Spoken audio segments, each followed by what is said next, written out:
Pas gue liputan, itu kan kejadian di hari Senin jam 3.15 waktu Indonesia Barat. Nah, gue kesana tuh sorenya, nyampe sana malam karena emang situasinya ternyata udah macet banget gitu. Jadi akses untuk bisa ke sana itu juga cukup susah karena emang udah macet gitu. Nah, akhirnya gue memilih untuk ke rumah sakit terlebih dahulu. Dimana rumah sakit ini adalah rumah sakit dari korban kecelakaan itu. Dan korbannya ada 29 dan satu dari mereka ini meninggal dunia, perempuan umur 14 tahun. Terus yang lainnya, korban yang lainnya itu ada yang luka berat, ada yang luka ringan, dimana mereka semua udah dievakuasi ke rumah sakit terdekat, yaitu yang ada di daerah Purwakarta, di Rumah Sakit Dr. Abdul Rajak Purwakarta. Gitu, Sel. Terus kemarin kan lo ke sana olah TKP kan? Bener. Hasil olah TKP itu gimana?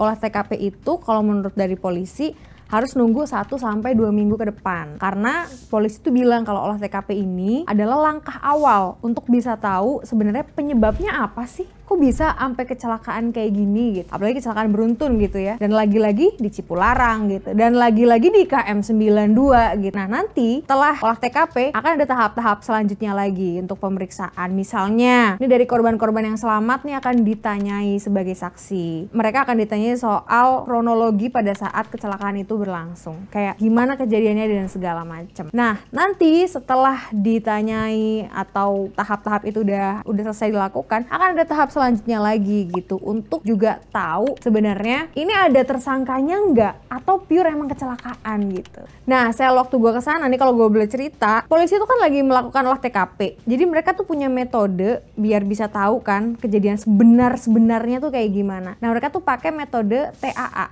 atau Traffic Accident Analysis.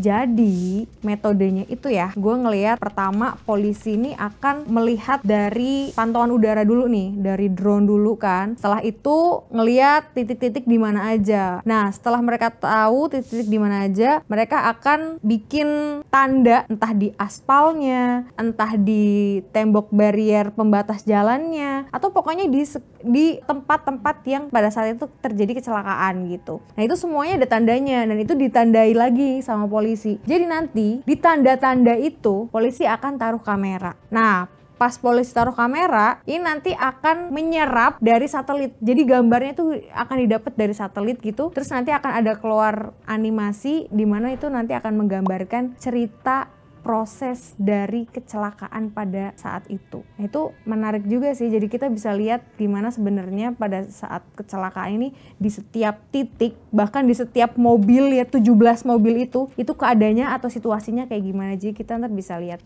gitu, Sel. Waktu lu kesana kondisi jalanan tuh kayak gimana sih? Sebenarnya waktu gua kesana kondisi jalannya kan memang macet ya. Tapi pada saat mau olah TKP itu emang udah disterilisasi. Jadi jalan udah ditutup semua tuh. Udah ditutup semua dari arah Bandung ke Jakarta ini udah ditutup. Tapi dari arah Jakarta menuju Bandung itu emang masih dibuka gitu ya. Jadi ada rekayasa arus lalu lintas. Dimana kalau kendaraan dari arah Bandung ke Jakarta itu dialihkan dulu tuh ke tol Cikamuning pada saat olah TKP ya. Tapi setelah olah TKP selesai, jalan dibuka lagi. Nah, terus disitu juga gue bisa lihat kalau memang lagi ada perbaikan jalan. Kalau kita lihat kan sebenarnya kontur jalan dari tol Cipularang itu kan naik turun ya, Sel. Jadi kalau dari arah Bandung ke Jakarta itu emang turun gitu jalannya. Tapi kalau dari arah Jakarta ke Bandung itu emang naik gitu. Nah, kecelakaannya itu kan dari arah Bandung ke Jakarta, dimana itu jalannya memang turun dan itu jalanannya di kilometer 91 itu ada perbaikan. Otomatis akan ada penyempitan jalan. Jadi kendaraan ini pasti akan lebih pelan. Nah, di tol Cipularang ini di keadaan pada saat itu kecelakaan itu memang lagi hujan situasinya gitu. Truknya ini di sebelah kanan dengan kecepatan yang tidak seperti kendaraan-kendaraan lainnya gitu. Jadi dia nabrak kendaraan-kendaraan kecil yang ada di sebelah kanan. Karena dia di sebelah kanan itu aja sebenarnya udah salah ya. Apalagi dia udah sebelah kanan, kecepatannya juga tidak dipelankan gitu. Akhirnya dia nabrak 17 kendaraan di depannya, di mana itu adalah mobil-mobil pribadi atau mobil-mobil kecil. Akhirnya ada mobil-mobil yang lompat ke jalur lain. Ada juga mobil yang lompat ke pinggir. Nah, si truknya ini ngeguling di mana semua muatannya juga tumpah. Nah, kendaraan-kendaraan ini dievakuasi ke arah gerbang tol Jatiluhur. Jadi di situ ada tempat untuk ngumpulin kendaraan-kendaraan yang akibat kecelakaan gitu.